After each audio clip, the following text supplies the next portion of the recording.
Dobar dan. Ne znam, treba mikrofon ili ne. Ja sam Ivan Boras i malo sam došao pričati o cloudu u open source-u, odnosno open source rješenja za cloud. Za početak da pitam koliko vas misli da možda ne zna dovoljno o cloudu kao takvom, odnosno šta bi cloud bio i tako. Znači, koliko bi tu bili, reci ljudi kojima treba objašnjavati puno. Evo, Dobrica maše ruku, ali njemu ne vjerujem, njemu.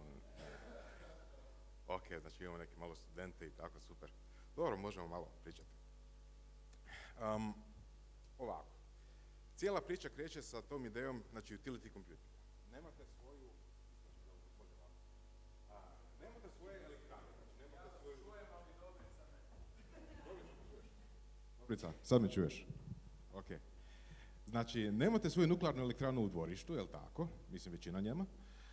Nemate svoje vodovodne izvore, nemate svoje bunare i tako dalje, pa onda su rekli neki, eto, zašto bi imali svoje servere, zašto ne bi i to napravili na nekom više manje centraliziranom mjestu, pa smo to, eto, nazvali utility computing u prošlosti, a danas se to malo više zove cloud. E sad, da li to funkcionira ili ne, ovisi o specifičnim potrebama. Danas možda čak ne za sve, ali u budućnosti ko zna. Idemo ovako, znači u prapovijesti bio je IBM, bili su mainframe-ovi i onda je IBM rekao, evo vidite, mi imamo svoj mainframe i svako ko treba imati kompjuter će odvojiti jednu tvorničku halu i unutra će biti kompjuter. A u budućnosti kad budemo dovoljno napredni ćemo te kompjutere smanjiti na veličine jednog kamiona. I onda smo napravili danas mobitele. PC era dovela do eksplozije PC kompjutera, personal computers, internet era eksplozija servera, i tu je Linux bio i ovi drugi open source sustavi, FreeBSD na primjer, jako popularni. Onda imamo iPhone eru koja danas traje i onda na kraju dođemo do toga da na ovakve stvari možemo vrtiti puno mainframe-ova. Povijest se ponavlja, kažu, ali ne ponavlja se baš doslovno, nego se ponavljaju neke teme, nekakve ideje. Tako je i cloud nije nastao onako iz vedra neba, nije pao iz Marsa, nego su to nastavci nekakvih ideja koje su već prije bile prisutne. VPS je Virtual Private Servers, znači imate nekakav hosting kod ISP-a i on vam da nekakav server za jako male novce, ali to nije zapravo samo vaš server, nego su tu i neki dodatni drugi useri, samo što ih vi baš ne vidite. Takva je situacija bila prije 10 godina ako ste htjeli negdje hostati nekakav manji web. Onda, na primjer, imali smo, i danas još uvijek imamo email hostove, imamo Gmail, ali prije toga smo imali puno manjih drugih email hostova koji su nudili usluge isto koje bi danas označili kao cloud. Na kraju krajeva imamo terminal servere i shell servere još iz nešto davnijeg doba koje danas isto bi na kraju nazvali nekakav cloud. Vrste clouda. Kažu ljudi koji su to definirali da imamo ovako nešto. Imamo infrastructure as a service. I to je zapravo ono što većina ljudi danas smatra pod cloudom, osim baš hardcore softveraša koji misle nešto drugo. Infrastructure as a service je to da imate nekakvi servis tipa Amazon, Elastic Cloud, tipa, ne znam, Microsoft mislim da ne nudi tako nešto. Malo je takvih javnih, ali to vam je ono, znači trebate nekakav server, negdje se prijavite i dobijete svoj virtualni server. Ili njih 10, ili njih 100, ili njih 1000. I onda recimo plaćate po korištenju, plaćate za svaki taj server, za svaki sat koji on radi, Amazonu, ne znam, 10 centi ili nešto tako. Znači, infrastructure as a service je mogućnost toga da instancirate 1000 svojih servera negdje. I to su vaši serveri pod vašom kontrolom, imate root na njima. Platforma za servis je nešto malo naprednije, znači ne samo da imate servere, nego na njima imate neke instalirane nekakve razvojne okoline, nekakve alate. Opet, nije to nešto novo, recimo ti razvojni alati mogu biti običan PHP, pa ćemo to nazvati platforma za servis. PHP je platforma. Microsoft Azure je takav, recimo Google onaj App Engine koji ne znam da li još uvijek radi je takav. Poanta tu je da vi, iako možda imate pristup samom serveru, vi zapravo ne dirate sam server, ne dirate njegovu konfiguraciju, mreže i tako dalje. Nemate baš, možda imate root, ali baš ne radite puno s njime. Poanta tome da neko za vas instalira PHP i održava PHP i Apache, na primjer. Software as a service je opet korak dalje, I to je ne samo da imate, da neko za vas održava PHP i Apache i operacijski sustav kao takav, nego i održava neku aplikaciju na njemu, recimo nekakav CMS, nekakav forum, nekakav wiki, nekakav ERP, bilo što drugo. I to smo onda nazvali software as a service. Ako ste bili recimo na predavanju od Stallmana nedavno, on je jako puno bio protiv toga, imao što reći, pa je eto tako. U većinu se zapravo i slažem s njim. A na kraju imate podjelu recimo public i private cloud, odnosno hybrid i community cloud. Public je ono što bi nazvali, ono što bi rekli da je Amazon. Znači Amazon daje svoje usluge svima, svako može zakupiti nekakve servere kod njih, može koristiti i tako dalje. Private bi recimo bio imate svoju firmu ili nekakvu organizaciju, bila to državna firma, lokalna firma, nešto drugo, nekakva udruga, bilo šta, ali ta udruga ima potrebe za, ne znam, svako malo neko traži nekakav server za nekakav rad. Ili 10 servera, ili 1000 servera. Pa onda kažete, evo ovako, mi ćemo staviti taj private cloud kod sebe i onda ćete imati recimo nekako web sučelje gdje kažete, meni treba od petka do ponedjeljka ili ne znam, od ponedjeljka do petka radije 10 servera i kažete klik OK i to vam bude 10 servera. Dobijete root na njima. Da li je to sve novo? Naravno da nije. Znači, VPS smo spomenuli. Ono što je zajedničko IaaS-u i VPS-u je potpuna kontrola nad serverom. Znači, imate root na serveru, možete raditi s njim šta god hoćete. Da li želite raditi? Može i ne. PaaS je web hosting, znači provider se brine o nekakvim aplikacijskim platformama, aplikacijskim frameworksima za vas. SaaS, znači hosting nekakvih CMS-ova, mailova, foruma, bilo čega drugoga.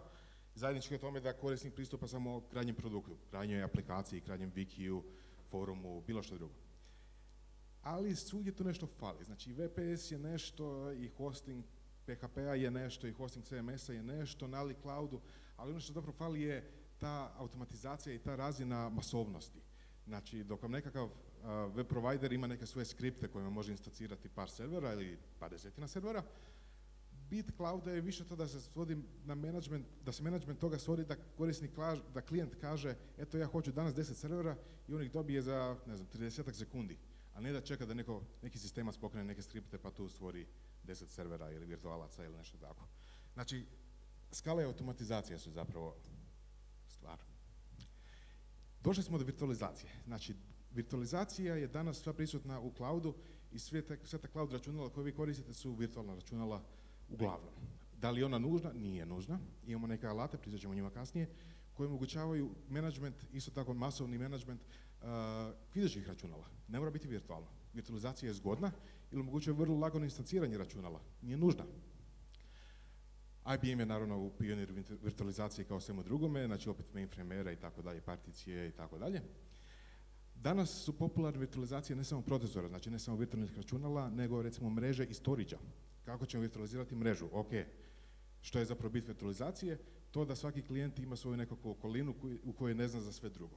Pa recimo virtualizacija na razini mreže, već je dovoljno spomenuti VLAN-ove. Znači VLAN-ovi su neki dobar oblik virtualizacije na razini mreže. Na razini pohrane može značiti tako isto da ima neko unificirano sučelje u kojima se sa jednog storage servera, sa jednog recimo endpointa, fiber channel kontrolera, odnosno servera ili tako nešto, upravlja sa većim brojem, odnosno klijent može doći do većeg broja resursa. I to onda zovemo virtualizacijom recimo storage-a, odnosno mreže. Koliko je do danas rašireno? Dok virtualizacija servera samih, znači procesora, jako raširena, virtualizacija mreže i pohrane je nešto manje, pohrana je još manje nego mreže, ali ide se i prema tome. Neki proizvodi već to vrlo razglašeno koriste. Znači, rekli smo bit clouda je masovno upravljanje. Ima dobre i loše strane. Recimo, neki se sjećaju da je Amazon zapravo Amazon redovno svaki par godina ima nekakav outage koji onda, ne znam, povuče za sobom neke ogromne sajtove kao što je Reddit, kao što je možda Slashdot. Zadnji put je, mislim, strada čak i New York Times i tako nešto. Znači, nekako loša strana toga da unatoč svemu centralizacija zahtjeva 100% pouzdanost na razini, recimo, klastera data centra, odnosno zona ili tako nešto. Ako vam padne jedna zona u Amazonu, većina korisnika nema backup u drugim zonama, nema failover na druge zone i oni su gotovi. Oni padaju zajedno s Amazonom. To su loše strane, jeli? Dobre strane su upravo ta centralizacija, upravo to upravljanje resursima sa centralnog mjesta i upravljanje sa jako velikim brojem resursa sa centralnog mjesta, što dovodi do toga da su usluge jeftine. Znači imate cijenu po virtualnoj mašini je jako smanjena u ovom slučaju. Znači ako imate puno više klijenata na jednom serveru, cijena po jednoj virtualnoj mašini jako pada dolje. Zato Amazon i zato nekakvi provajderi mogu imati tako niske cijene. Pa, eto nas na open source-u. Linux je dao do toga da imamo eksploziju servera. Znači, odjednom je svako mogao instalirati svoj server negdje, bio to kod ISP-a, bio to, ne znam, na Carnetu, na nekoj akademskoj mreži ili šta, pa su to ljudi i radili. I onda, kako je to, Unix način ima puno skriptiranja u sebi, ljudi su stvarili nekakve kompilacije skripti za upravljanje serverima. Pa su nekakve te skripte završili u nekakvim paketima. Pa je tako došlo do toga da je prije nekih 5 godina ili tu negdje se pojavilo veliki broj nekakvih proizvoda za upravljanje data centrima, odnosno serverskim salama, što bi rekli. To su biti kolekcije skripti ili programa za upravljanje koje instanciraju nekakva računala preko mreže, znači nekakav mrežni boot, znači instalacija operacijskog sustava ili tako nešto. I dalje ostavljaju na rad to računalo administratoru ili klijentu koliko već ste išao. I onda sad kad je cloud postao buzzword, svi ti alati su odjednom postali cloud alati. Tako da, prije 2 godine kad sam sastavljao jedan popis za jedan projekt, i situacija je izgledala ovako. Imali smo tu lijevu stranu, ovaj lijevi stupac pun proizvoda, koji su svi rekli da su oni cloud proizvodi, znači IaaS proizvodi, infrastruktura za servis. Znači svi imaju nekakvu mogućnost menadžiranja virtualnih mašina na velikoj skali i svi su kao produkcijski. Neki od njih su bili bolji, neki nisu bili, neki su bili lošiji, naravno. Lošiji su s vremenom odumrli, ostali su najbolji. Mislim, možda ne najbolji, ali sa najvećim communityima. I sa desne strane imamo nekakve stvari koje nisu baš otvoreno cloud, ali skoro pa jesu. Naprimjer, alati za masovno konfiguriranje kao što je Puppet, kao što je CF Engine i slično. Sva sreća, pa su ti alati ostali dobri u onima što rade, nisu se htjeli migrirati na cloud tako lako. Jer cloud je ipak malo više buzzword nego što oni rade trenutno. S vremenom, situacija je došla do toga da su neki alati odumrli, a Biko i Anomaly su postali komercijalni, odnosno zatvorili se, nisu više open source. Starije verzije naravno su dostupne pod istim licencama kao i dalje, ali razvoj ide dalje na komercijalnim verzijama. OpenECP je neuspjeli fork Anomalija, Mosaic i Nimbus još uvijek postoje, ali su se orijentirali na nekakvo znanstveno okruženje, znači fakultete, znanstvene projekte i tako, pa nisu baš jako popularni. Eucalyptus 3 je slično zatvoren ili poluzatvoren. Open source je za komercijalne kupce, znači one koji će platiti to. Postoje neke naznake da će možda ga kupiti Amazon, zato što Eucalyptus zapravo implementira Amazonov API, pa su jako slični. I tako su nam ostali među najboljima OpenNebula, OpenQRM i OpenStack. I plus ovih još par ne-cloudovskih. OpenQRM će možda se najviše svidjeti onima koji su baš Linux sistemaši. Znači, bez puno buzzworda, bez puno nekakvog kolišanja, upravljanje velikim brojem konfiguracija, velikim brojem bilo virtualnih ili fizičkih servera. Ono što je kod njega zanimljivo da on nema neku veliku podršku kao komercijalni projekt, iza njega ne stoji nekoliko velikih firmi, nek je on čisto open source. Zato kažem, svidit će se sigurno Linuxašima. On je isto tako single tenant, što znači da u principu je namijenjen toga da ga koristi jedan čovjek, odnosno ne jedan čovjek, nego jedna organizacija. Nema nekakvog security-a previše između više organizacija na istom cloudu, na istoj infrastrukturi. Pa par screenshotova tako kao intermezzo, da vas ne uspavam odmah.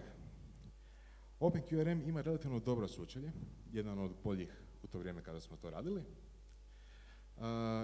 Orijentiran je na pluginove dosta, pa je takav plugin management. I podržava jako puno egzotičnih tehnologija, mislim egzotičnih samo zato što ih ne podržava niko drugi. Naprimjer LXC i OpenVZ, to su Linux kontejneri kao oblik virtualizacije koje nije potpuna virtualizacija, nije KVM. Naravno, podržani su KVM, Xen, vjerojatno čak i VMware i ostali. Podržani su neke stvari kao ATA over Ethernet za storage. Zanimljivo s njim da upravlja mašinama kao mašinama, znači omogućava instalaciju velikog broja računala, velikog broja servera odjednom. Ne moraju biti virtualni serveri, mogu biti fizički. Znači, managed hardware u principu, a ne samo virtualne mašine. I jako je ekstenzibilan, što opet ide u ruku klasičnim Linux administracijama, sistemašima.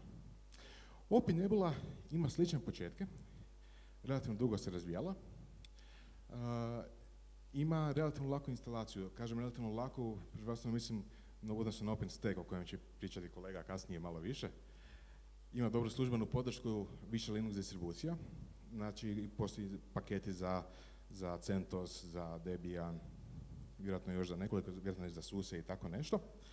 Ima nešto malo sporiji razvoj od recimo OpenStacka trenutno, ali to je opet pitanje detalja, ali ima jak community, puno više instalacija od OpenStacka i Apache license koji je tu samo bitan zbog toga što je QRM ima GPL license. OP Nebula ima grafičko sučelje, ima web GUI, ali većina konfiguracije se ipak mora odviti u jednostavno konzoli, znači jednostavno klasična instalacija, naredbe i tako.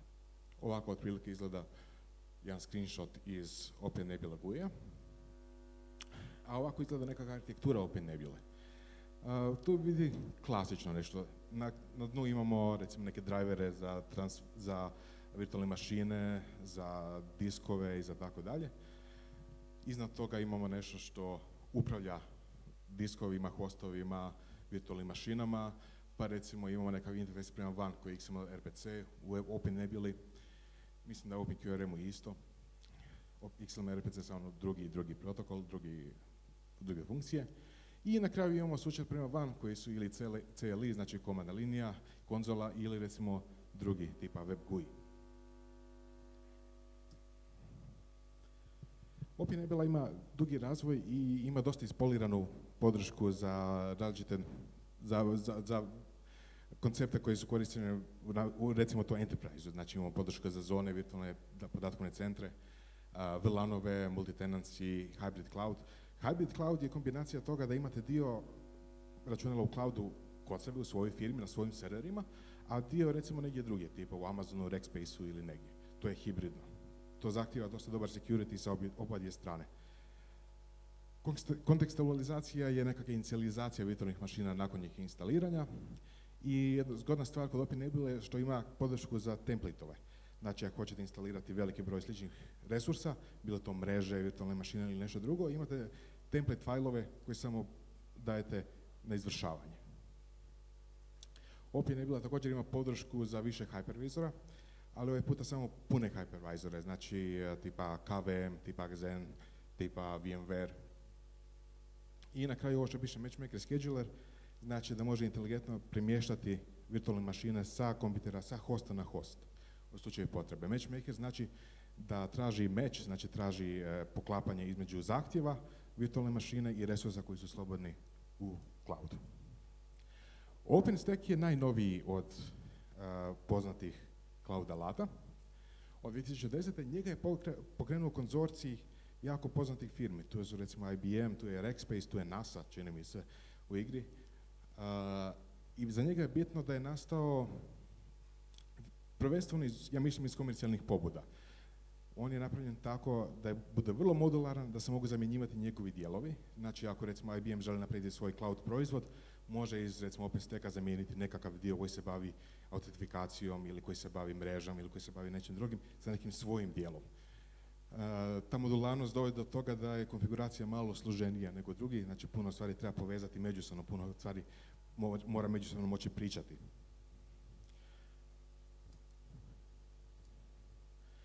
OpenStack, konfiguracija njegova se obavlja uz komandne linije, ali ima relativno ugodan GUI.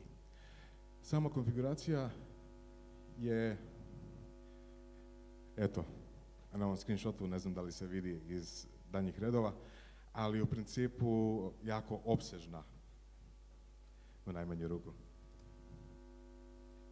E sad, kad bi trebali nešto usporediti između njih, Već sam rekao, recimo, da OpenQRM bi se svidio možda sistemašima, klasičnima koji imaju potrebe za nekakvo veću mogućnost automatizacije na relativno malim podatkovnim centrima, odnosno sistemskim salama.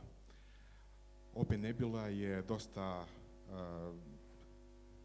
dosta razvijen proizvod sa puno podrške, sa puno mogućnosti, instaliran na velikom broju mjesta širom svijeta i relativno je lagan za instalaciju. OpenStack je s druge strane možda budućnost. OpenStack se jako ubrzano razvija, što ima neke dobre i loše strane. Dobre strane su da ima puno novih mogućnosti, svako malo se dodaju neke nove. Loše strane je da ima puno mogućnosti koje se dodaju jako često, tako da recimo konfiguracija iz verzije u verziju možda nije lagana ili prijelaz između konfiguracije nije lagan. Podrška za Windowse, koja je u komercijalnom svijetu ipak jako bitna, je dosta neujednačena. Puno ima manualnog rada, podrška postoji službeno, ali neke detalje kao što su recimo, ne znam, joinanje u Active Directory domene i takve stvari, ipak se uglavnom moraju raditi ručno u većini open source, odnosno svim ovim open source alatima. Kad bi to uspoređivali sa komercijalnim alatima za virtualizaciju, odnosno za cloud computing, ove stranice dokumenta su screenshotovi zapravo dokumentacije za instalaciju OpenNebula, znači samu instalaciju bez korištenja. Znači od prve do zadnje strane ovo su otprilike naredbe i opisi što treba napraviti da bi OpenNebula proradila uopće. Nešto malo sam bio radio sa komercijalnim alatima, znači VMware cloudom, i moram reći da se tamo zapravo svodi na click next radije nego ovo. Naravno, prednosti i mane su slične drugim open source situacijama. Znači, ako trebate nešto customizirano, ako trebate nešto bez licence, odnosno jeftino, onda su naravno open source rješenja tu najbolje. Pričali smo o IaaS-u, šta je sa PaaS-om i SaaS-om. IaaS je osnova, znači instanciramo veliki broj računalo, što je na njima instalirano čini tu konfiguraciju možda PaaS-om ili SaaS-om, odnosno ako instanciramo računala sa gotovom instalacijom, ne znam, PHP-a, Tomcat-a ili nečim takvom, pa onda možemo to nazvati platforma za servis. Ako to još na njemu, ako ti serveri još vrte nekakve aplikacije, nekakve CMS-ove, mail servera i bilo što drugo, onda ćemo to nazvati software as a service. Tako da zapravo sve dalje ovisi o nekakvom vlastitom trudu i vlastitom instalaciju. Postoje neki alati koji to nekako olakšavaju. Open source su recimo Cloud Foundry, Upscale, OpenShift, ali u biti se svodi ipak na puno manualnog rada. Prednosti open source-a, jako brz razvoj. Recimo, svaki od ovih alata u novoj verziji donosi pregršt novih mogućnosti. Sad, to je dobro i loše, naravno. U smislu održavanja, u smislu upgradanja. Cijena i licence su naravno općenito za open source alate najbitniji možda. Ali ja bih rekao da ipak fali nekakva jednostavnost korištenja, neka uniformnost pristupa cijeloj konfiguraciji i slično. Recimo u nekim alatima u OpenStacku, a u djelomično OpenNebuli, različite komponente sustava su razvijali različite kompanije ili različiti ljudi, pa na kraju sva ta konfiguracija malčice neujednačena. Recimo sintaksa konfiguracijskog fajla za komponentu koja se bavi virtualnim mašinama je drugačija od konfiguracijskog fajla koji se bavi konfiguracijom, ne znam, storage-a ili mreže ili nešto drugo. Pa tu malo fali ujednačenosti. Dobra, točna dokumentacija zlata vrijedi. Koliko sam vidio, Red Hat kao komercijalna firma je tu najviše uložio truda.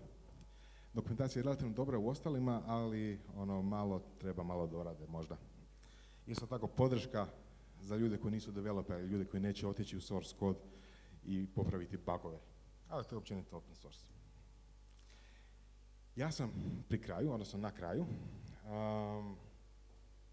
Nadam se, ne znam koliko je bilo vrijeme, nadam se da nisam previše odužio.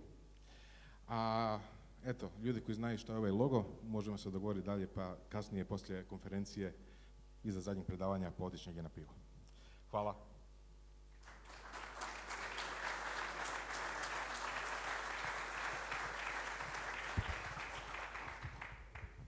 Pitanja?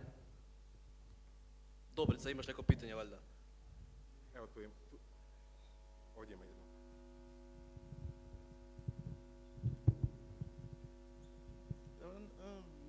Cloud Stack testirali. On je sad, od kad ga je Citrix preuzeo... Malo glasnije može. Znači, Cloud Stack izgleda jako zgodno od kad ga je Citrix preuzeo. Među svoje. Da, čuo sam za njega, ali ne, nisam ga testirao. Jer je on isto interesantan. OpenQRM, ovo kad smo mi radili, OpenQRM ima fantastičnu podršku za sve moguće hipervizore i ne hipervizore, ali Cloud Stack je sad isto jako zgodan i ima simpatično sučenje. Preporučujem. Okay, hvala. Ima još pitanja, evo, ovaj put čak imamo i vremena za još pitanja. Nevjerojatno. Ima dam iza.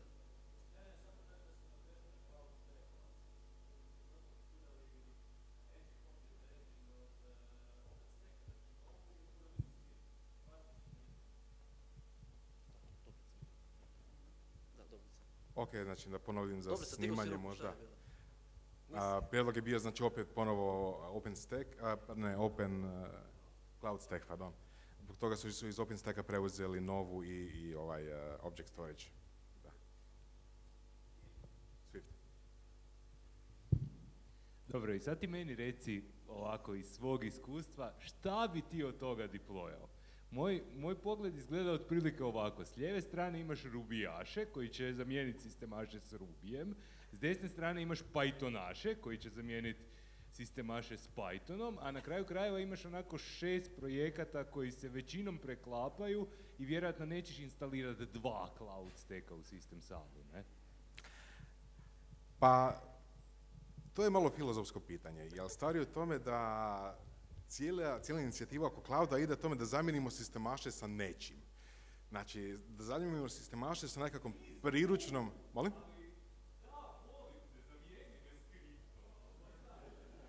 Aha, ali kojom skriptom me pitaš? Ja mislim da bi ti bio sretan sa OpenQRM-om, ako baš moram izabrati nešto.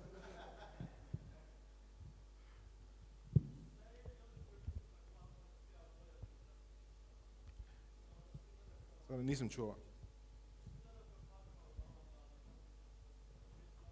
Ne, jesu potrebni. To je bila više manje šala. Znači,